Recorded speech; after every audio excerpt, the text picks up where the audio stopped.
여러분 안녕하십니까, 진성호입니다.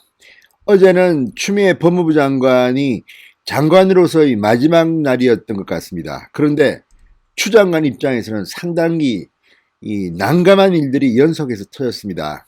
무엇보다 동부구치소의 코로나 확산이 예사롭지 않습니다. 전국의 단일 시설로는 최다인 760명을 넘었습니다. 그리고 지난 27일 코로나19로 확진자가 사망한 사실이 어제 알려졌습니다. 추미애 장관 뒤늦게 부랴부랴 오후 2시쯤 동부구치소를 방문했습니다. 뒷북 방문이었습니다. 이 쏟아지는 여론을 견디지 못하고 결국 30분 동안 비공개로 다녀왔습니다. 그러나 현장 내는 들어가지도 않고 그냥 밖에서 이 대책만 논의하다가 왔다고 합니다. 그런데 동부구치소를 다녀오면서 무슨 일이 있었는지 6시간이 지난 뒤 추미애 장관이 드디어 문재인 대통령에게 항명을 했습니다. 자, 지금 문재인 대통령은 이래저래 레임덕 상태에 빠지기 시작한 것 같습니다. 레임덕이라는 게 뭡니까? 내부에서 쿠데타가 일어나는 겁니다. 자, 야당이 비판하는 건 늘 있어 왔습니다. 그러나 지금 여당 내에서 문재인 대통령 말을 듣지 않기 시작했습니다. 무엇보다 이제 문재인보다는 자기 정치를 하는 정치인들이 하나둘 생겨났습니다. 이제 문재인은 지는 해다. 문재인 대통령은 이 추미애 장관이 추진했던 윤석열 총장에 대한 정직 2개월 징계, 이게 행정법원에 의해서 뒤집어진 뒤 16시간 만에 국민들한테 사과를 했습니다. 법원 판단을 존중한다고도 했습니다.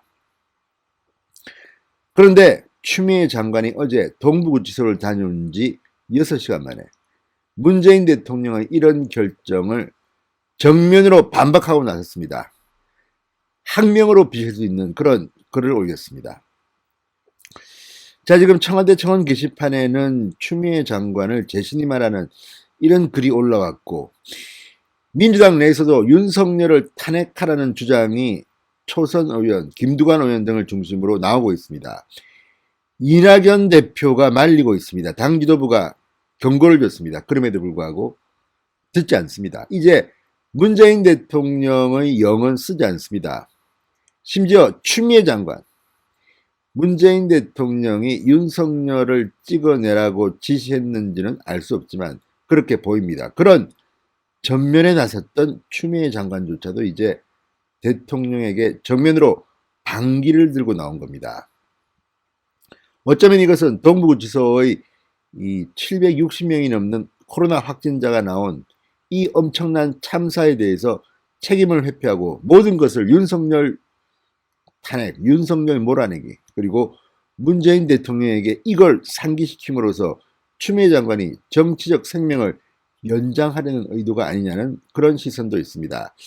자, 어제 하루 숨가빴던 추미애, 무슨 일이 벌어진 걸까요? 진성호의 융단 폭격 시작합니다. 추미애 장관을 융단 폭격합니다. 방송에 앞서 아직 진성호 방송에 구독자가 아니신 분들은 붉은색 구독 버튼 눌러주십시오. 더 좋은 방송으로 보답하겠습니다. 어제 추미애 장관은 한 시민단체로부터 이 코로나 사태, 동부구치소 문제로 직무유기 혐의로 고발을 당했습니다. 정말 최악의 날이었던 것 같습니다. 어제 추미애 장관은 새벽부터 글을 올렸습니다. 안산 보호관찰소를 다녀온 소감을 적었습니다. 이것은 조두순과 관련해서 언론의 관심을 받았던 곳입니다. 그런데 문제는 그 다음입니다. 자, 특별사면과 관련해서 오전에 기자회견을 했습니다.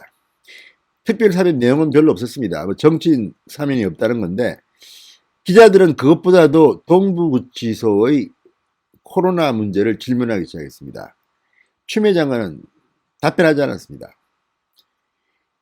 교정당국으로 화살을 돌렸습니다. 그 외에도 윤석열에 대한 답도 하지 않았습니다. 지금 이래저래 추미애는 동네 북입니다. 뭐 하나 제대로 한 게 없습니다. 무엇보다도 신천지 교회 때 그렇게 나대던 추미애가 이외에는 훨씬 더 규모도 크고 공적 기관에서 발생한 동부구치소의 코로나 참사에 대해서는 공식적으로 말하지 않습니다. 이 무슨 뚱딴지 같은 행동입니까? 자, 추미애 장관 어제 코로나 이 논란이 있는 동부구치소를 방문했습니다. 이 최초 확진이 있었던 지 32일 만입니다. 지난달 27일 구치소 직원이 확진이 됐는데 그 뒤 뭐 하다가 한 달이 더 지나서 부랴부랴 뒷북 방문을 합니까? 자, 최악의 코로나 사태의 감독기관인 법무부가 그동안 뭐 했습니까? 자, 그동안 법조계에서는 추미애 장관이 윤석열 찍어내기에 올인하느라 이런 중요한 사태도 소홀히 했다는 그런 비판이 나오고 있습니다. 뭐 당연한 거겠죠. 자, 이 개인 유튜브에 전날 윤석열 총장 탄핵의 글을 공유하면서 법원 판단을 존중하겠다던 문재인 대통령의 대국민 사과를 무색해 했던 그가 역시 또 정면으로 문재인 대통령에 반격하는 그런 글을 올렸습니다.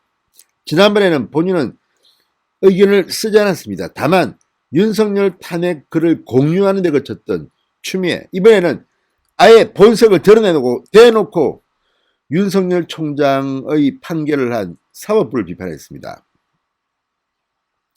자, 이 글은 지난번과는 전혀 다른 각도에서 문재인 대통령에게 항명하는 그런 내용의 글입니다. 자, 페이스북에 올린 글에서 윤석열 총장에 대한 정직 2개월 징계 집행정지를 인용한 이 법원, 서울행정법원 홍순욱 부장판사의 판단을 비판했습니다. 대신에 동부구치소의 집단 코로나 감염 사태와 관련해서는 사과도 하지 않고 언급도 하지 않고 원인도 이야기하지 않고 또 어제 뒤늦게 불거진 서울시와 법무부 간의 갈등에 대해서도 이런 방구 말이 없었습니다. 지금 코로나 때문에 문제가 돼서 본인이 사법 처리될 수도 있음을 감지하고 물타기를 한 걸까요? 아무튼 또 윤석열입니다. 기승전결 윤석열입니다. 자, 추 장관은 이 글에서 법원은 징계위원회의 기피 의결이 의사정족수를 채우지 못했다고 판단했다며 이러한 법원의 주장은 받아들이기 힘들다. 공개적으로 법원의 판단을 아예 정면으로 비판했습니다. 자, 이게 지금 판사 출신 추미애가 법원에 대한 태도입니다. 자, 그동안 침묵하다가 11일 만에 글을 올렸을 때는 한 줄 올렸습니다. 그리고 유튜브 채널에서는 다른 사람의 글을 공유했습니다. 그런데 이번에는 꽤 길게 글을 올렸습니다. 참다 폭발한 것 같습니다. 어쩌면 어제가 추미애 장관의 마지막 날일 수도 있다는 공포감 때문인지도 모르겠습니다. 자, 지난 24일 서울행정법원 행정 12부 홍순욱 부장판사가 윤석열 총장이 신청한 집행정지를 인용하면서 법무부 검사징계위원회가 윤 총장 측의 징계위원 기피 신청을 임의로 의결한 것은 위법하다고 판단했습니다. 여기에 대해서 추미애가 반박하고 있는 겁니다. 추미애는 이 글에서 이 점에 대해 대법원과 고등법원, 지방법원에서 선례가 없었던 것도 아니고 징계위원회에서 기피 신청을 받더라도 의결이 있기 전까지는 의사정족수에 포함시킨다는 명시적인 판단도 다수 있었다. 법원의 판단에 큰 오해가 있었던 것 같다는 것이 소송 대리인과 다수 법률 전문가의 의견이다. 이건 또 무슨 뚱딴지 같은 소리입니까? 자, 이 소송 대리인 이옥현 변호사 같은데 결국 패배했습니다. 패배자의 넋두리입니다. 그리고 다수의 법률가 의견? 이건 또 무슨 뚱딴지 같은 일방적인 감정적인 주장입니까? 그러면서 법원 결정문 중 8쪽을 페이스북에 게시하며 여러분 판단은 어떠신지요? 또 선동합니다. 자, 이미 사의를 표명한 추미애가 동부구치소 사태에 대해서는 아예 눈을 감고 또 윤석열을 걸고 넘어졌습니다. 왜 그랬을까요? 자, 지금 일부 민주당 의원들이 윤석열 탄핵을 이야기하고 있고 또 이 열받은 친문 열혈 지지자들이 지금 추미애에 대해서 환호하고 있습니다. 이걸 갖다가 다시 기반을 삼아서 정치를 한번 분노의 정치를 하고 싶어서 이런 게 아닌가 싶습니다. 이미 추미애 장관은 문재인 대통령 눈맞게 난 것으로 보입니다. 문재인 대통령은 1월 중순쯤 명예롭게 교체하려고 했다고 말은 하지만 속으로 그렇겠습니까? 정세균 민주당 등에서 반대해서 곧 사표를 수여한답니다. 그러니까 추미애가 이렇게 나서는 게 아니겠습니까? 어쨌든 추미애 장관 완전히 코너에 몰려서 감옥 갈지도 못하는 어떤 강박관념이 문재인 대통령에게 항명을 하게 만든 게 아닌가 싶습니다. 결국 문재인 대통령은 네임덕에 빠졌습니다. 추미애가 반란의 선봉에 서 있는 것 같습니다. 진성호의 융단 폭격이었습니다. 여러분 감사합니다.